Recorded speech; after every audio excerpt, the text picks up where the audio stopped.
विवेक क्या है? क्या आपने कभी सोचा है कि मनुष्य और पशु में सबसे बड़ा अंतर क्या है? शक्ति? नो नो नो नो, ज्ञान नहीं। सबसे बड़ा अंतर मनुष्य और पशु में विवेक का है।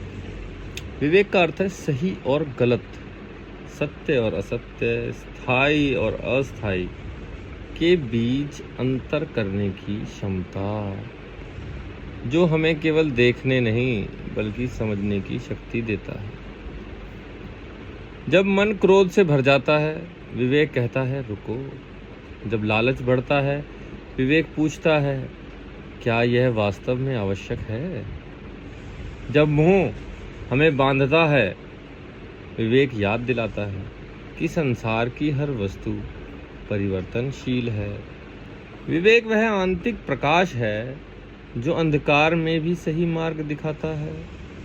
यह बाहर से नहीं आता, यह हमारे भीतर ही मौजूद है। शास्त्र तो यहाँ तक कहते हैं कि नित्य और अनित्य का भेद जानना ही विवेक है।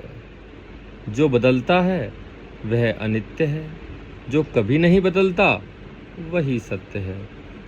शरीर बदलेगा, विचार बदलेंगे, परंतु आत्मा सदा एक समान रहती है। इस सत्य को पहचानना ही विवेक है।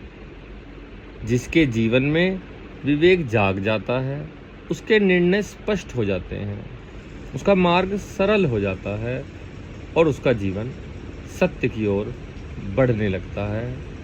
आप लोगों को बहुत बहुत धन्यवाद ये विचार सुनने के लिए। अंत इसी से करूँगा कि विवेक वह दीपक है जो जीवन का सही मार्ग दिखाता है। विवेक जगाइए, जीवन को प्रकाशित कीजिए। विवेक ही मनुष्य का सच्चा मार्गदर्शक है। धन्यवाद।